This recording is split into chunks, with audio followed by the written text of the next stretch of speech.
Ана деген асыл жан, жетпейді оған ешбір жан.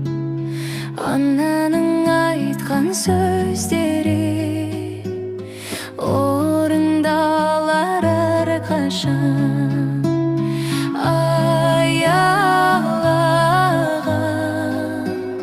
елі пештеген мәпелеген анашымсың сен, ардақты менің асыл ана. Әлпештеп сені өтейін, мәңгілікке жасамаған анашым